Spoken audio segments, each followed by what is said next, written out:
Happy Monday, everyone. A few of you have asked about how to actually get your Java to run locally.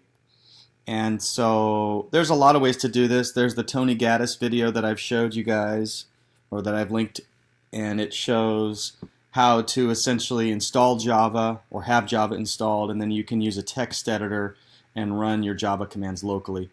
As a developer, I enjoy using development environments, and one that I've used quite a bit for web development and other things in recent years is called IntelliJ. There is a free download of IntelliJ called IntelliJ IDEA, and you can see it here on my screen.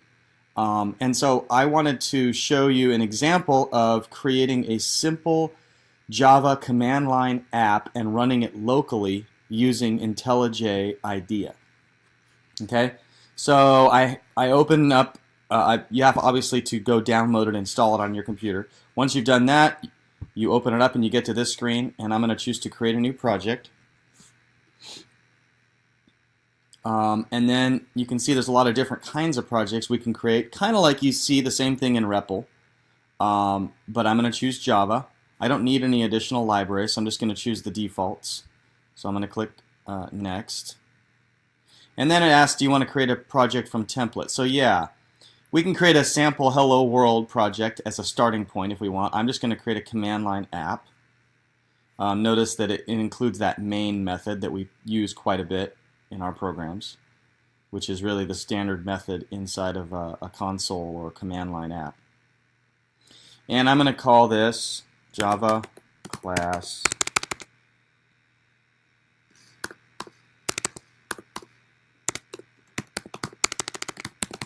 sample.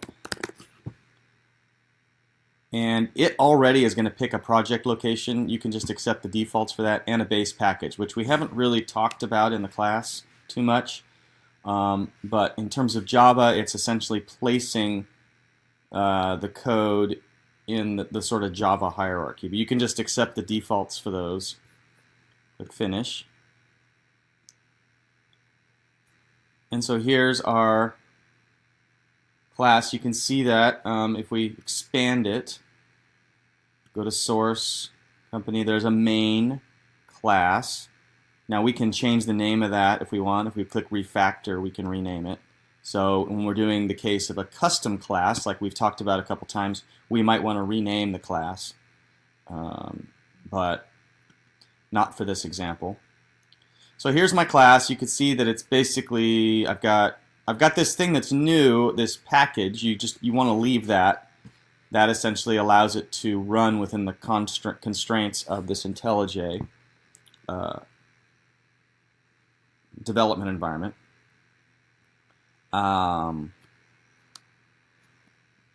here we have it. So what I have is I'm using the isPrime code from, I think this was problem 513 from the last chapter. I'm going to go ahead and just replace the public class main that they have with mine.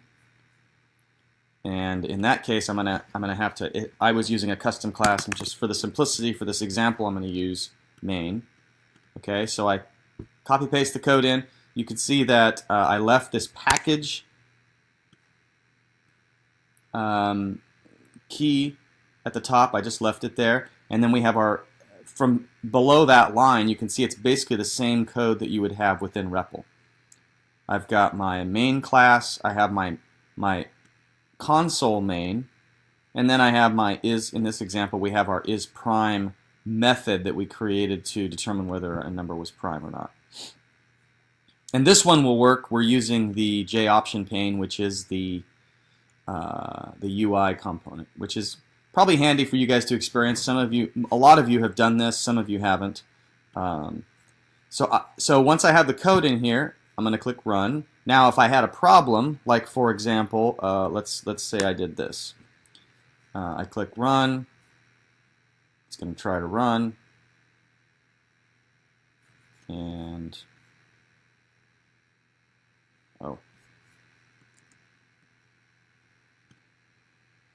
it's giving me an error. Curly brace expected. So I actually accidentally erased my curly brace. Okay, so if I try to run it again,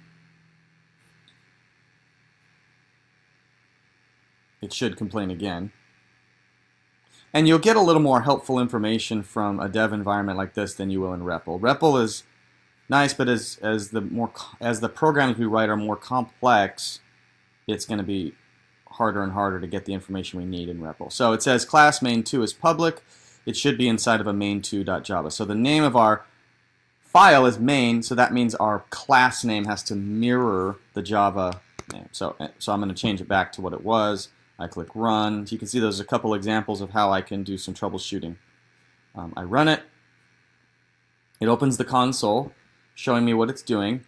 And in this case, I'm going to be using a UI, the Java UX, and so it opens that. So I'm going to enter a number, let's say 67, and it tells me that's a prime number. So that's a simple example of I created a simple Java command line class, wrote my code, and ran it.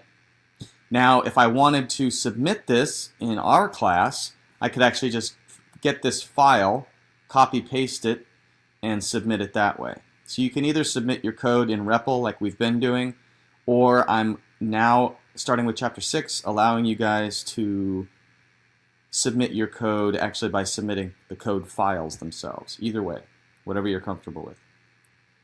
So if you see this, if you have questions and you want to see more about, and you want to have more information about how to use this IntelliJ idea, or there's other packages you can use. There's Eclipse, there's other ones. This is one I like. It's a newer company that has kind of savvier UI experience than some of the other dev environments. Feel free to email me, and I'm happy to answer questions and so forth. Thanks a lot.